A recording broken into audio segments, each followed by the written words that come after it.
This is weird. It does feel like we're developing for just something totally different. Okay, it's the PS4 instead of PS3, like, ugh, whatever, here's your new controller, it's the same as the old controller, whatever, whereas this is like a complete,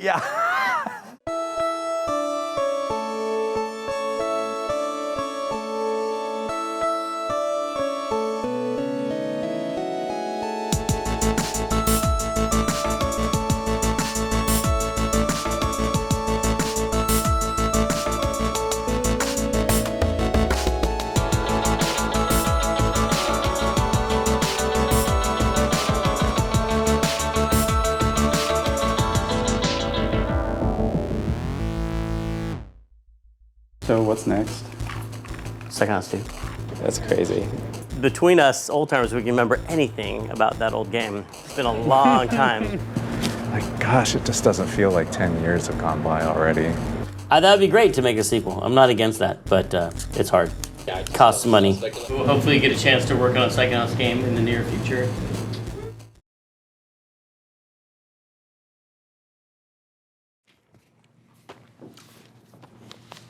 I feel like I'm in school. You said show your work, so I brought my notebook. I was gone for a week vacation, and we're staying in a cabin in Tennessee by the river, hanging out. And I got this notebook and started brainstorming ideas for Psychonauts 2.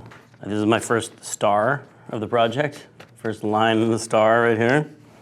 There's going to be, I don't know how much text, I don't know how much is formulated. But basically, there's kind of like an ancient villain, and her name is Maligula. I think Maligula is the worst name ever, but I really like it because malignant is like Caligula, but it's malignant. Malignant Caligula.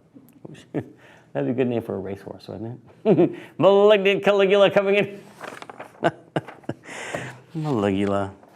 I'm gonna try it out and see how it goes, but so Maligula is gonna come back in as the enemy, the ultimate enemy.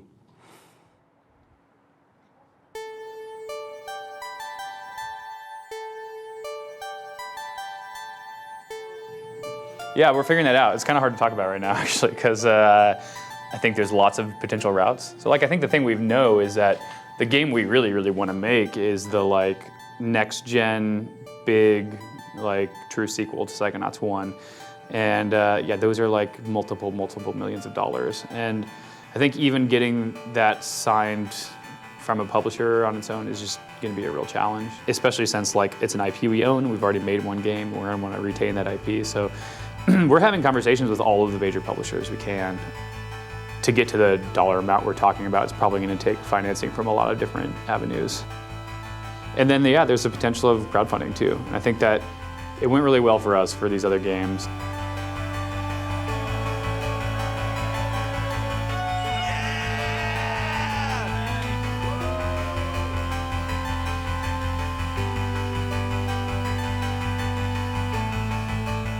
I didn't think we were going to get $400,000 for Kickstarter. I didn't know anything like that was going to happen.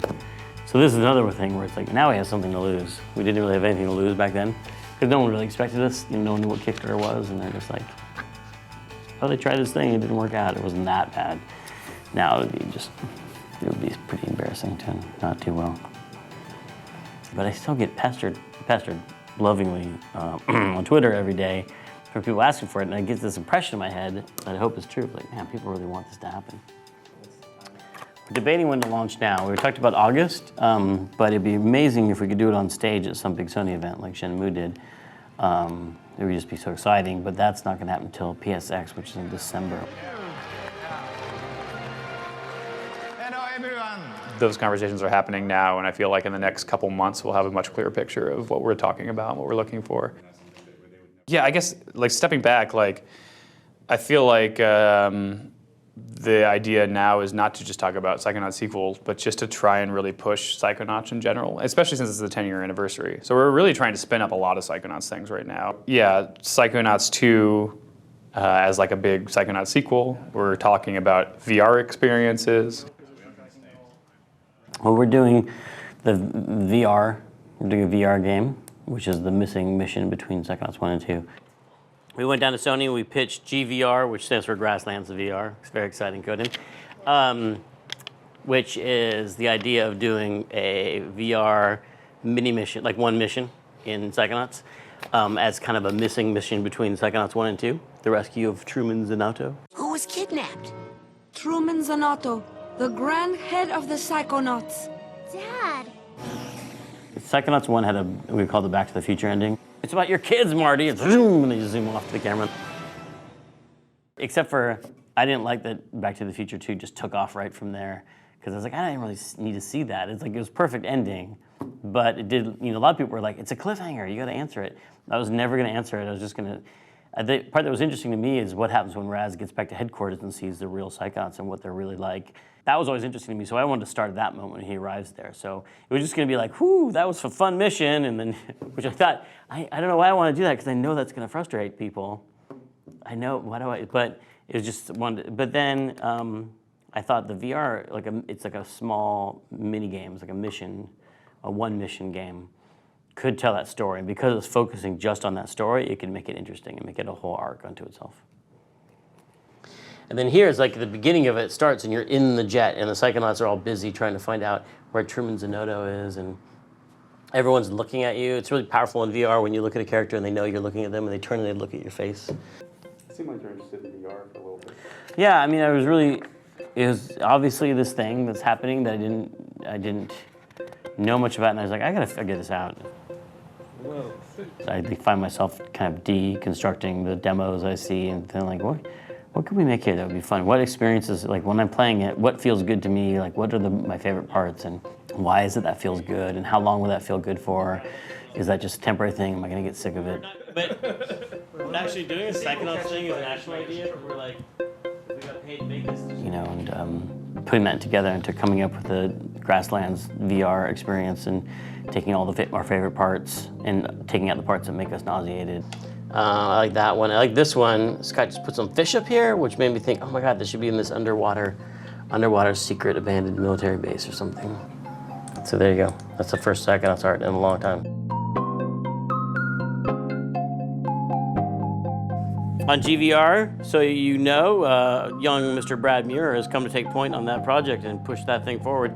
I'm interested in it because it's like, it is a new way to play games, a new way to like experience the medium. I think that's cool. The best thing about it is that there's $2 billion in it. That's like the best thing about it, I think, is that it's just like, people are like racing and spending tons of money to try to like figure it out, you know, because it sort of feels like whoever figures it out is gonna like be the industry leader, and that'll be really big, you know. People with money are very excited about it, so it's like cool. Yeah. He might end up like the project leader of that, or lead designer of it, or we'll see. It's kind of in a transitionary state. Oh my God. Katie just sent me a picture of me holding our baby that she took yesterday. Look at this guy. I mean, technically it'd be good to have like an official project leader on both projects. And I'm used to being the project leader on Psychonauts, but I feel like I mostly want to be like the creative director of the studio, but also I want to be figuring out the plot and the story and the backstory and all what the characters are going through, and then be involved brainstorming on design. And eventually the actual making of the game will probably be led by someone else, with me just checking in and seeing how they're screwing up my impeccable vision for it. You guys have heard the basic idea of Raz and the Psychonauts in the jet and going to the base, and then they get caught, and then they break out, and then they go into a mental world, and then everyone's excited and doesn't throw up. That's it. There's no throwing up. So here's another look at the VR. Once you're Raz and you're tied up, you use clairvoyance to see what the guard sees, and now you see the guard drinking coffee and reading. He's not reading Webster's dictionary, he's reading a comic book. And then you can jump into the mind of this other guard and get around that way. Clairvoyance lets you see what someone else sees. So I would pretty much jump into your brain and then see the world from your perspective, and then you could see out that window and you would jump into someone else's brain. So Tim came up with this idea for like, what if you're tied to a chair and you have to use clairvoyance and your other psychic abilities to escape the prison, but you're tied to the chair the whole time, so you don't actually move around. What if you can hold something with TK and combine it and then fire start it, Yeah. set it on fire and then throw it places? Yeah. like a flaming bag of poop. Just laying around? Like, I mean, well, it's in a bag.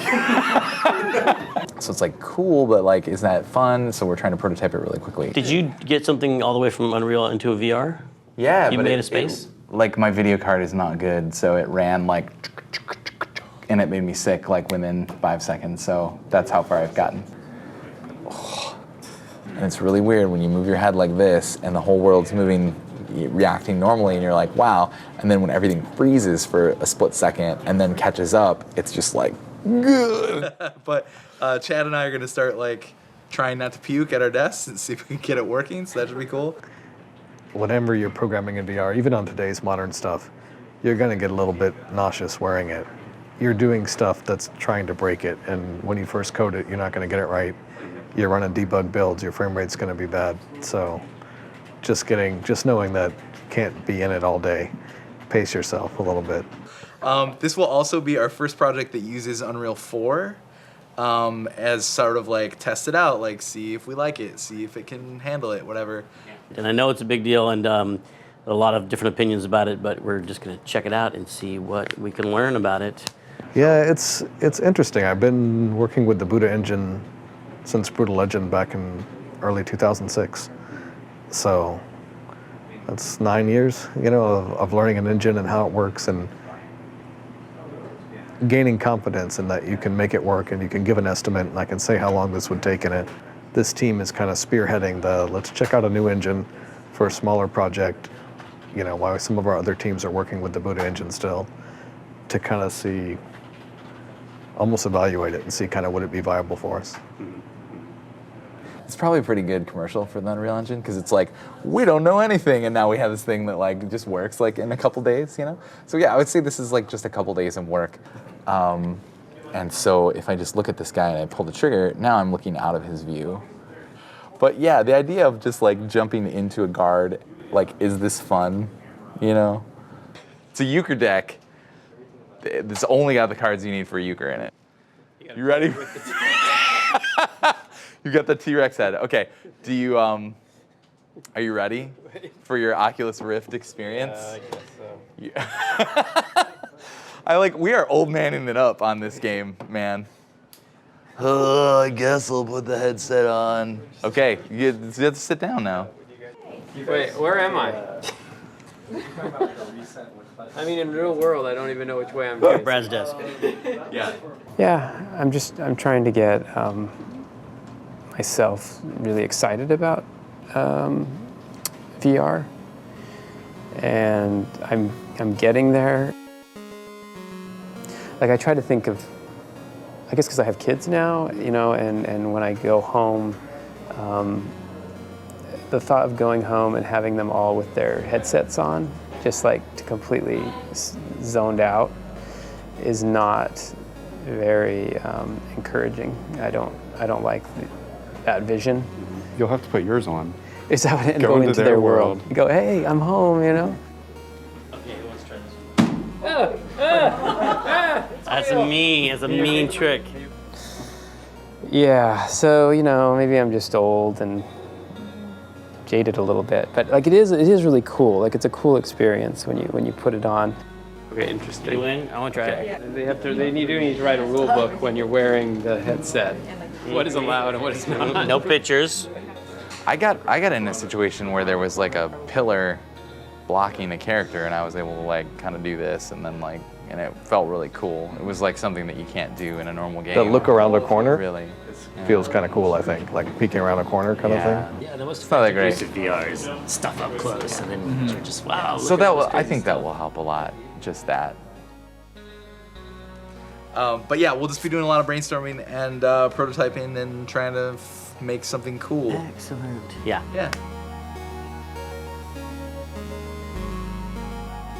There were ideas for like what is the prison. It could also be like something like an oil rig that's collapsed and it's mixed with some other underwater. Like parts of different things. Yeah, yeah. Or like what if it collapsed onto a pirate ship?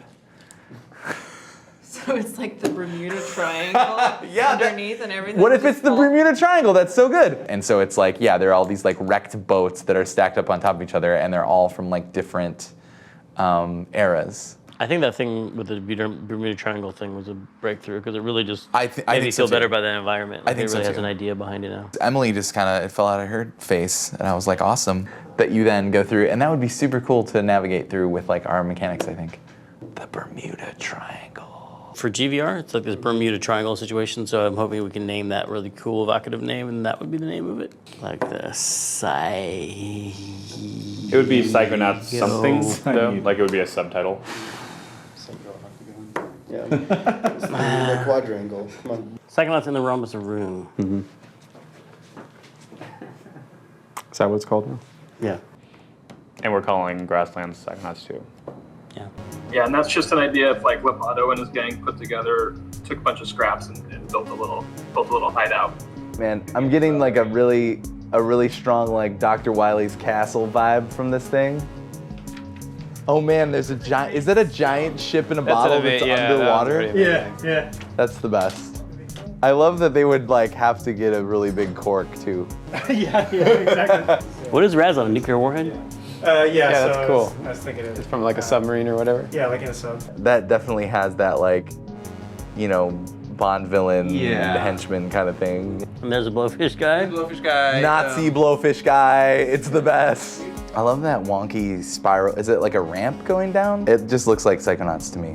It's the right level of wonky, and it's a spiral. Is that all it takes?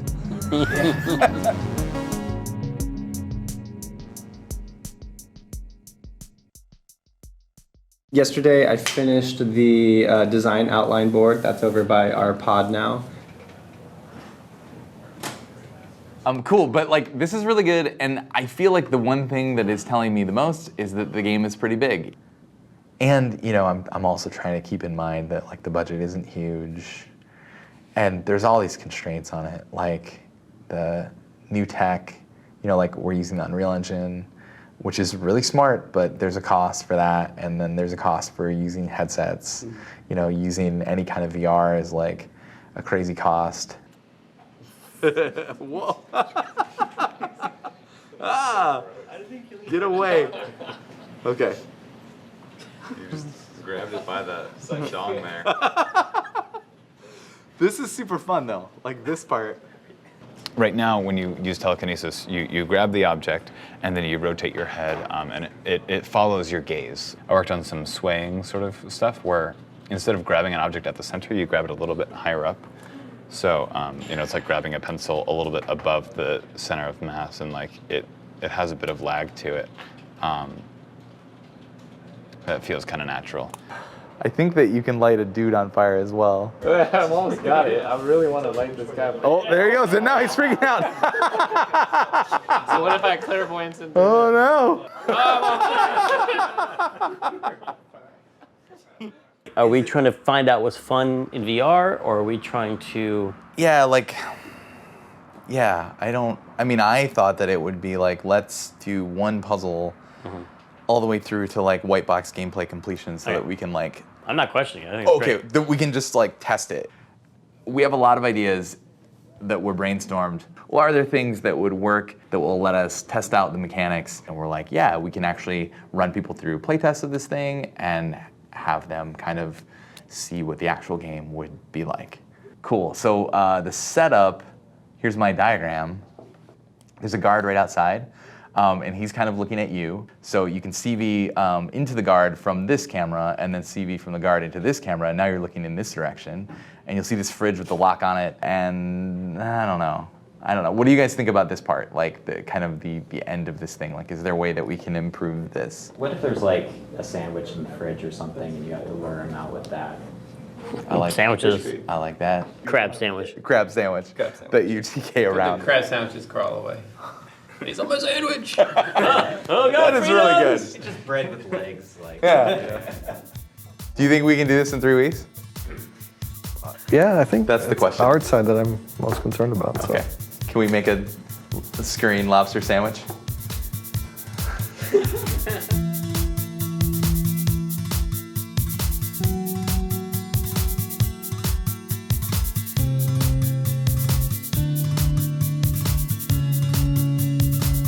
Whoa, crazy. Oh, is that craziness?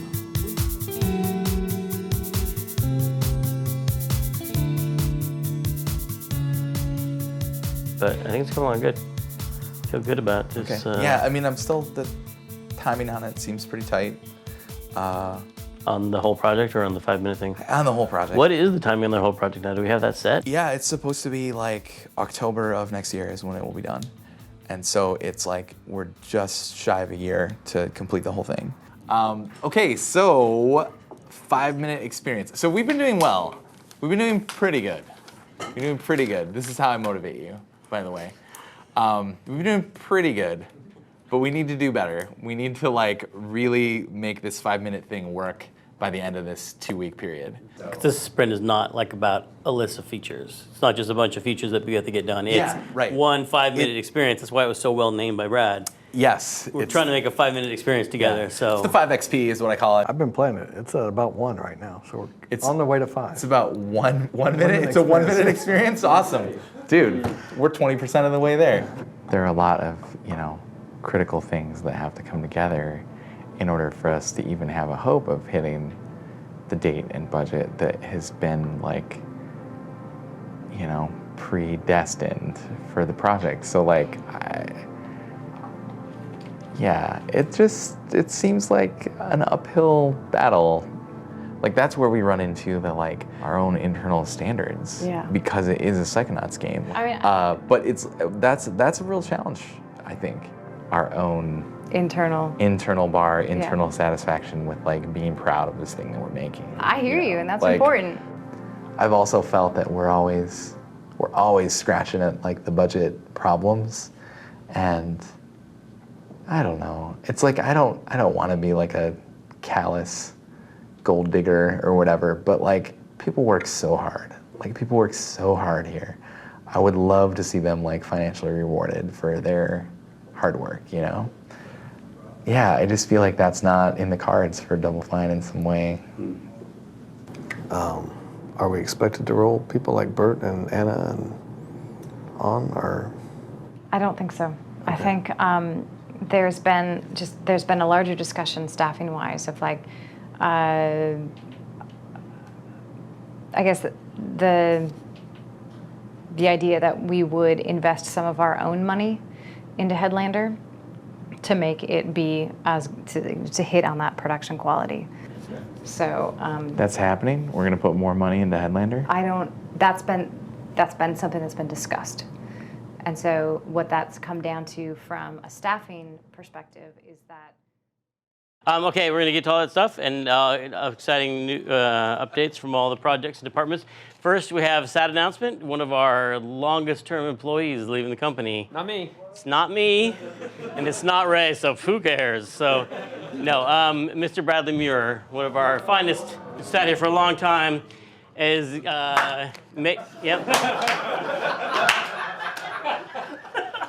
That about covers it. No.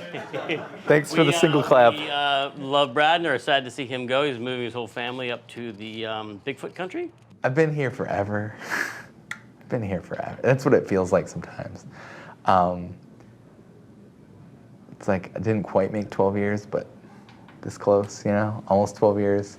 And that's a long time to do anything, I think. Yeah, also life changes. I got married and just had a baby, and the Bay Area is really stupid right now in terms of just looking at school systems and buying a house and all this stuff. It just seems really hard to try to make that work. So yeah, I'm nervous about it though. It's weird. Thinking about not coming here on Monday is definitely weirding me out. That makes me feel uncomfortable, for sure. And we are sorry to see him go, but this is not a goodbye party for Brad, so I'll stop talking about Brad. But to also announce the new project leader, we're trying a new thing, which I've always wanted to do here, which is co-project leaders. Ray Crook and Chad Dawson will be co-project leading GVR. It's awesome. You gotta look happier. You look a little happier. Yep. In leadership, you can only trust the people who don't really want it. That's what I've come to see. It's not something I've ever really aspired to do, I guess. It's just a lot of extra pressure that I've never really wanted in my life. But co-leading with Chad, I think it's going to work out really well. I think it's going to be great, and we've got a great team. It's exciting. It's something new. It's a new challenge that I've never done, and for me, sometimes if I need to grow in something, I'm a little risk averse. And so that's just my personality, and sometimes I need to kind of be kicked in the butt to do it. And so I generally am always grateful that happened. But a lot of times I don't step into it voluntarily. But it's nice that they have the confidence that we can do it. So yeah, we'll see how it goes. It's a little early to tell. Okay, excellent. Good to see you guys. See you next time. I mean, I think that it's a hard game to make. It's a really hard game to make.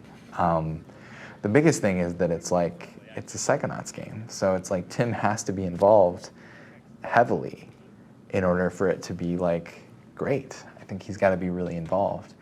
And he is, but then the Psychonauts 2 announcement has to be written, and then we got to figure that out, cool. And then once that's announced, it's gonna take the majority of his time. And so this team, I don't want them to feel like they're the second fiddle game that's on an island and whatever, and they're trying to do some stuff that's that's basically never been done before. Although, look which way he is looking, and he's looking outside. Right now I'm looking at the wall for some reason. That's not correct. There's something there that we gets go, now really just weird reset.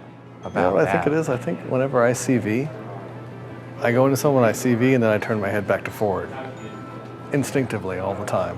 So I don't get that. But if you see V and then you hold that when you're in it, then you're looking off to the side. You should be though, right? I think the premise for it is great.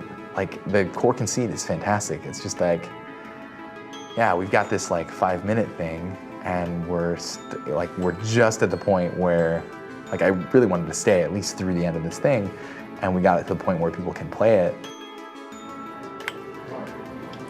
Oh shit. There you go. Oh, nice effects. Hey, Raz. Nice. Hi.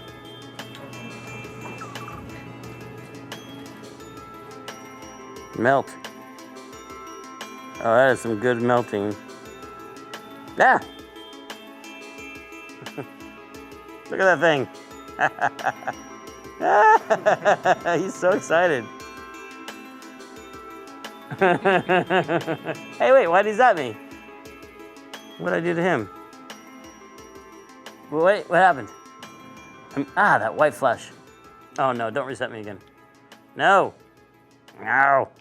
I think that's think it would be okay if we kind of took out some of the resetting. Can we have another reaction from the guard when you side blast? Maybe if a guard catches onto you, then you have a certain amount of time to get into a safe zone. Or a warning that hey.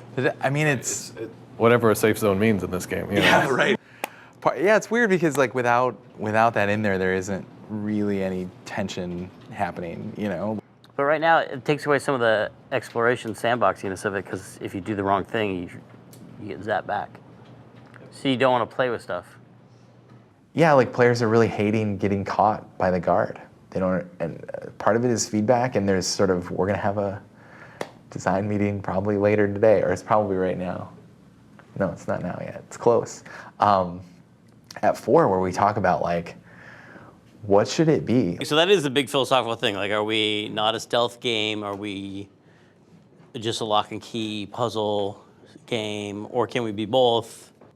In this example, where we're just trying out everything, I felt really restrained that I couldn't just side blast everything and experiment in a little play sandbox. Part of the reason we were doing the reset was because it didn't make any sense to be moving this thing around in front of the guard, and he's just whatever. Is that a bummer? I feel like narratively it can make sense if they're really stupid and they're just freaked out.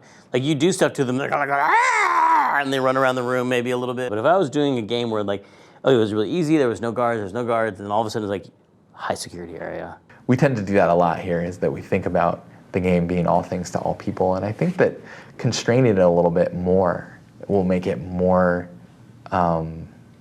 more doable, more achievable, and then that will also leave more time for iteration and polish. But again, it's like, I'm not the project lead on it, you know, anymore. I'm trying to act like I'm not, but it's tough. Well, but Brad, what do you think about that idea that, I mean, do you think it's like we pick one way or the other, or do you think there are areas that are more highly restricted than others? Try to make the game more just like adventure gamey, puzzly, fits with a lot of the like cool ideas that we have for where the Psychonauts are trapped and how they're trapped. And you can make a pretty good systemic game where it's like just a generic underwater prison and you just focus more on the mechanics, but like that doesn't seem to fit the world or the game or whatever. And all these ideas are so much better anyway. I think with the experience, seeing the guard go and look at stuff and walk around, it's kind of fun to like feel like you're messing with them a little bit. Yeah, but there could be just a dick guard later who just, you can't do anything fun around. But that's the point. Right. He's in the hallway and you're like, how do I get around the jerk guard? You know. Then you're just playing this cool like interactive VR first person adventure game, puzzle game, and it's cool, you know? It's like people don't necessarily knock things for what they aren't. It's like, if it's fun and it's a cool experience, like nobody's gonna care, you know? This is kind of a point and click adventure, but you're pointing with your mind. The gaze and click, think and click. It's a something and click game. We're like, oh, we know how to do those, and so that made us feel a little more comfortable. The baby is here, you guys. Do you wanna see the baby? This meeting's doomed. The baby's here. Okay, if baby's coming, baby's got to give us one idea for the game. Yeah. Is the baby asleep? Yeah. Does it know any tricks yet? Do some tricks. You can roll over.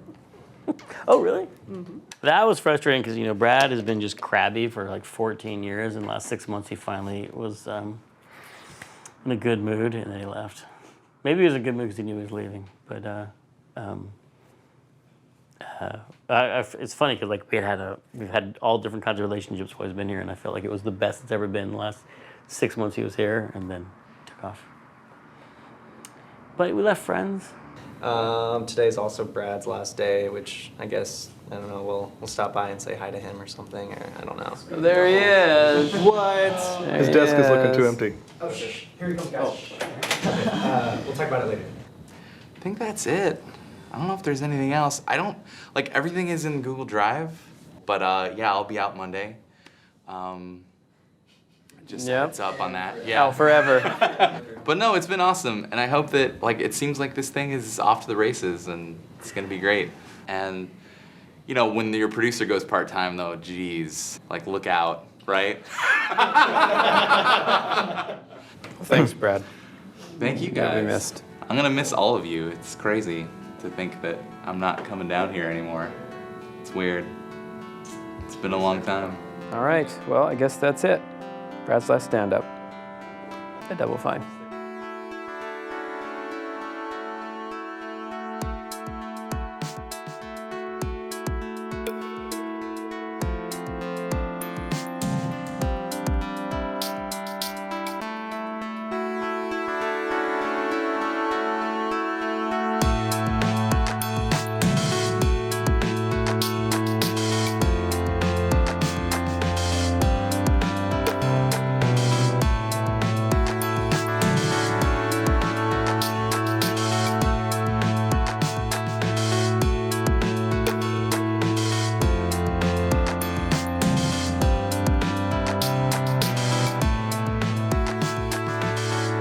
This is the best idea of today. Ready? I have this idea. Go. There's two fish guards in a room, and there's a lipstick and a fake mustache, and you have to put lipstick. You have to like TK the lipstick and put it on one of the guards, and then you put a mustache on the other guard, and then you can clairvoyance into either one of them, and like grab the attention of the other, like flirt, and then he'll come over to distract.